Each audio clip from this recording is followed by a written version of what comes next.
दोस्तों अगर आप खेसारी लाल के फैन हैं तो ये वीडियो को जरूर देखिएगा और लाइक कीजिएगा और चैनल को सब्सक्राइब कीजिएगा। दोस्तों खेसारी जी का एक गाना आज सुबह रिलीज़ किया जाता है टी सीरीज हमारे भोजपुरी चैनल से, जिस गाने का नाम है जून में।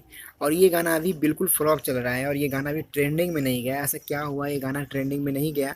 अगर आप खेसारी जी के फ़ैन हैं तो इस वीडियो को जून, जिस गाने का नाम है जून में, इस गाने को आप जाके यूट्यूब पे सर्च कीजिए और यूट्यूब पे जाके इस वीडियो को देखिए और इस गाने को फैलाइए ताकि ये गाना भी ट्रेंडिंग में जाए।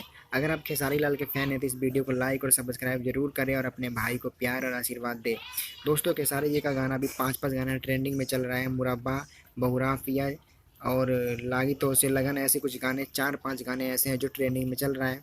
उसी तरीके से इस गाने को भी ट्रेंडिंग में लाना है, जिस गाने का टाइटल है जून में। यूट्यूब पे सर्च कीजिएगा आप जून में तो ये गाना आपको आ जाएगा। टी सीरीज़ हमारे भोजपुरी चैनल से रिलीज़ किया गया है इस गाना को। और अभी ये गाना 4 घंटा के बाद में इस गाने के ऊपर 3 लाख कुछ व्यूज, इस तरीके से व्यूज आया है। तो ये गाना ट्रेंडिंग में लाना है, तो इस गाने को ट्रेंडिंग में लाने के लिए आपको यूट्यूब पे जाकर सर्च करना है। सर्च करने के बाद में इस वीडियो को देखना है और प्यार देना है। तो बस दोस्तों आज के लिए इतना ही। वीडियो अच्छी लगे तो लाइक और सब्सक्राइब जरूर करें। Thank you.